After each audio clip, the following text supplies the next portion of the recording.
കഴിഞ്ഞ ഞായറാഴ്ച ബഗൽപൂരിലേക്കൊരു യാത്രയുണ്ടായിരുന്നു. ഇപ്പോൾ ബാക്ക് ഡോഗറിൽ ഫ്ലൈറ്റ് ഇറങ്ങിയിട്ട് പിന്നെ ബൈ റോഡാണ് ഞങ്ങൾ ബഗൽപൂരിലേക്ക് വരുന്നത്. ഒരു ഇന്നോവയിലാണ് വരുന്നത്. ഞങ്ങൾ 5 പേരുണ്ട്. അപ്പോൾ ഡ്രൈവർ ഇത്തിരി വേഗത്തിലാണ് വണ്ടി ഓടിച്ചത്. അപ്പോൾ ആദ്യം തന്നെ എൻ്റെ കൊറിയോഗ്രാഫർ പറഞ്ഞു അദ്ദേഹത്തോട് 80 കിലോമീറ്ററിൽ കൂടുതൽ പോകണ്ട, എനിക്ക് വലിയ അത്യാവശ്യമൊന്നുമില്ല. പക്ഷേ ഈ മനുഷ്യൻ ഇത്തിരി സ്പീഡ് കൂട്ടും. റെക്ലെസ് ഡ്രൈവറൊന്നുമല്ല, പക്ഷേ ഇത്തിരി സ്പീഡ് കൂടുതലാണ്. അപ്പോൾ ഇത്തിരി പേടി നമുക്ക് തോന്നും. പക്ഷേ ആ മനുഷ്യൻ ഭയങ്കര കോൺഫിഡൻ്റാണ്, ഒരു പ്രശ്നം ഉണ്ടാവില്ലെന്നൊരു കോൺഫിഡൻസാണ്. പക്ഷേ ഇവനിങ്ങനെ എൻ്റെ കൊറിയോഗ്രാഫർ ഇടയ്ക്കിടയ്ക്ക് ഇങ്ങനെ ഒച്ചപ്പാടുണ്ടാക്കിക്കൊണ്ടിരിക്കും. അപ്പോൾ ഞാൻ അവനോട് പറഞ്ഞു, എടാ നീ ഒന്ന് സമാധാനമായിട്ടിരിക്കും, നീ അവനൊന്ന് അക്സെപ്റ്റ് ചെയ്യും, അല്ലെങ്കിൽ ഈ ട്രിപ്പ് മുഴുവൻ നമ്മുടെ ബോറിംഗ് ആയിരിക്കും. പക്ഷേ ഈ ട്രിപ്പിൽ മുഴുവൻ ഇങ്ങനെ കുഞ്ഞു കുഞ്ഞു പ്രശ്നങ്ങളുണ്ടായിരുന്നു.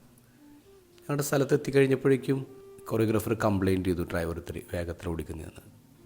ഇന്നലെ വൈകുന്നേരം കൊണ്ട് സംസാരിച്ചിരുന്നപ്പോൾ എൻ്റെ കൊറിയോഗ്രാഫർ പറഞ്ഞ്, അച്ഛൻ പറഞ്ഞത് ശരിയാണ്, എനിക്ക് അവനെ അക്സെപ്റ്റ് ചെയ്യാൻ ഭയങ്കര ബുദ്ധിമുട്ടായിരുന്നു.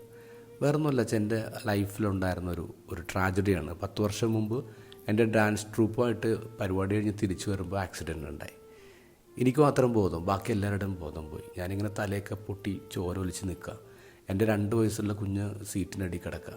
എനിക്കത് മറക്കാൻ പറ്റില്ല അച്ഛൻ. പിന്നെ തൊട്ട് വണ്ടിയിൽ കയറി കഴിഞ്ഞാൽ ഇച്ചിരി വേഗത കൂടിക്കഴിഞ്ഞാൽ പിന്നെ ഞാൻ അപ്സെറ്റാവും. ഏത് ഡ്രൈവറാന്ന് നോക്കില്ല, ഞാൻ ചൂടാവും, ഞാൻ ബഹളം ഉണ്ടാക്കും. ഇതാണ് അച്ഛൻ പ്രശ്നം.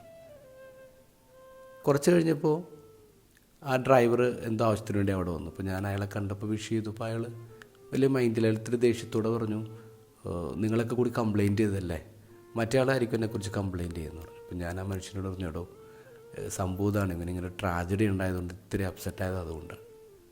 അപ്പോൾ ആ മനുഷ്യൻ പറഞ്ഞു, അയ്യോ സോറി അച്ഛാ, എനിക്കറിയില്ലായിരുന്നു. പരസ്പരം മനസ്സിലാക്കി കഴിഞ്ഞപ്പോൾ പ്രശ്നങ്ങളില്ലാതാവുകയാണ്. നമ്മളൊരാളെ മനസ്സിലാക്കുന്നിടത്തോളം ഉള്ളൂ ജീവിതത്തിലെ പ്രശ്നങ്ങൾ. മനസ്സിലാക്കി കഴിയുമ്പോൾ പിന്നെ ഒരു പ്രശ്നമില്ല. ഇന്ന് ഗോസ്പലിൽ ജെറുസലേമിനെ നോക്കി ഈശോ പറയുന്നത്, സമാധാനത്തിൻ്റെ വഴികൾ നീ അറിഞ്ഞിരുന്നെങ്കിൽ, പക്ഷേ ഇപ്പോൾ അത് നിൻ്റെ കണ്ണിൽ നിന്ന് മറയ്ക്കപ്പെട്ടിരിക്കുക. നമ്മുടെ കണ്ണിൽ നിന്ന് മറയ്ക്കപ്പെട്ടിരിക്കുക. It is hidden. നമ്മൾ കാണാത്തത് കൊണ്ടാണ് പ്രശ്നങ്ങളുണ്ടാവുന്നത്. അപ്പുറത്ത് നടക്കുന്ന ആളെക്കുറിച്ച്, അവരുടെ പ്രശ്നങ്ങളെക്കുറിച്ച് നമ്മൾ തിരിച്ചറിഞ്ഞാൽ അവരെ നമുക്ക് അക്സെപ്റ്റ് ചെയ്യാൻ പറ്റും, നമുക്ക് ഉൾക്കൊള്ളാൻ പറ്റും. അങ്ങനെയെങ്കിലും നമ്മുടെ ഈ യാത്ര, ഈ ട്രിപ്പ് എത്ര പീസ്ഫുള്ളും ആകും.